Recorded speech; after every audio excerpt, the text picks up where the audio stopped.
In this session for the self-defense series, we're going to start working with the Heelpalm strike. Whenever we're teaching self-defense seminars, especially the introduction to self-defense seminar, we always include the Heelpalm strikes just behind elbows. Elbow striking, as I said in the previous videos, is something that everybody can do, just like Heelpalm strikes are. And as a self-defense instructor and a use of force instructor, that is one thing you have to keep in mind. When you're teaching introduction seminars to people who are untrained, you need to be teaching techniques that they can actually be able to do. If you're teaching things that are complex, complicated, or require just tons and tons of training, then you're not doing a service to those people. They want to learn something that's usable. So that's what we try to focus on. We're not training you to be fully fledged martial artists.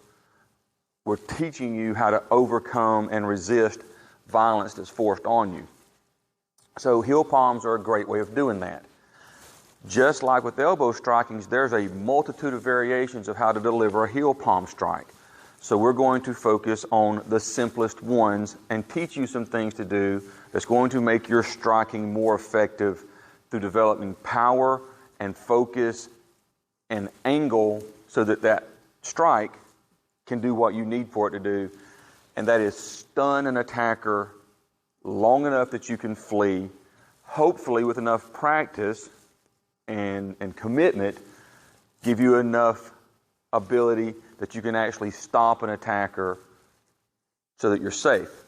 So we're going to get Mr. Bob back out. Mr. Bob, and again a shout out to RWB and Miss Becky Jo Foster and her family for their work at Fort Rooker with the veterans. So we're going to get Bob ready here.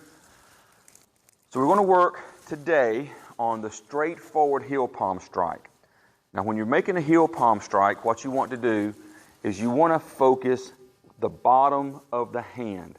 That's why it's called a Heelpalm. The palm of the hand, the heel or the bottom is what you're going to hit with. You want to hit with this because it's the most stable part of the hand. If you strike with the part up here and this hand flexes back, it's going to be more like a slap. The hand's going to give and there's not going to be as much force behind it as when you strike with the Heelpalm. So a couple of things you need to do to be able to increase your power. Keep in mind, when I'm teaching self-defense seminars, what I have in mind is smaller people, slighter in stature, who don't have the physical mass and the physical strength to be able to hit hard just through natural striking. So we're trying to teach them a skill set that allows them to maximize what they can do. With that in mind, what you need to do, when possible, is you need to open the shoulder, roll the shoulder back. What that's going to give you is that's going to give you use of the shoulder joint, the muscles of the shoulder, to help create that strike. You're not just striking with the tricep or the elbow. Now you're actually employing the shoulder to create strength in that strike. Part of that means trying to get your elbow up because you want the elbow in line with the palm as it makes that strike.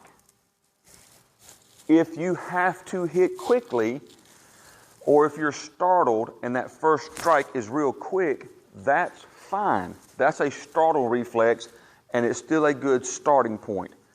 Striking this way, whether it's a slap or a Heelpalm or whatever it is an initial strike. That is not what you're looking for in its entirety. If that happens, you have to gather your wits enough to continue striking. And that is key to defending yourself. You strike until you no longer have an opportunity to strike or you can flee. Keep in mind that in order to flee, the attacker does not have to be completely debilitated. You just need to stun them enough and discourage them enough through creating pain that you have an opportunity to get away. It doesn't take 20 or 30 seconds to get away. You need 3 or 4 seconds to create space and start screaming for help. That's what you need to do. If you're in an enclosed space like a building, then you can get out to get help. But don't ever think you need to stand still and continue striking this person. Because if you do that, what you're doing is you're also giving them an opportunity to regain their composure and attack you back. So you do what you can to debilitate or stun the attacker, and then you try to flee. In conjunction with rotating the shoulder, picking the elbow up, what you want to do is you want to flex that wrist so that you're hitting here. As the hand goes forward to the target, rotate, push that elbow forward, rotate the shoulder, and drive through the target.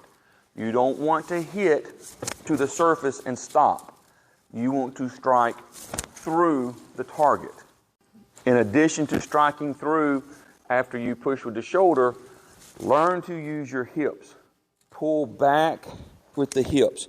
So now everything is turned, and when you twist, you can twist from the hips, and now you're driving all of your body weight forward.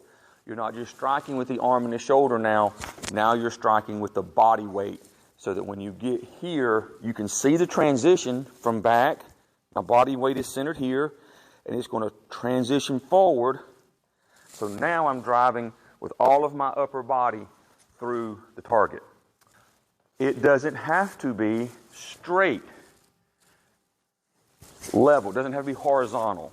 If you start from down here, so long as that elbow follows the striking line of the target, it will work. From here or from here, you're just creating a line with the palm and the elbow and the shoulder. Trying to get that lined up. If you need to strike down, you can strike down. Just make sure it is a straight line. If you loop and strike like a slap, that could be effective. We said that earlier, but it's not going to be as effective as a straight line strike. As I say in almost all the videos, please take time to train, practice, get accustomed to making these. Let this become a habit, a learned trait, so that you don't have to think about it when you need it. It becomes a natural reaction. When it's natural, it will be more effective, and it will help you when you need it.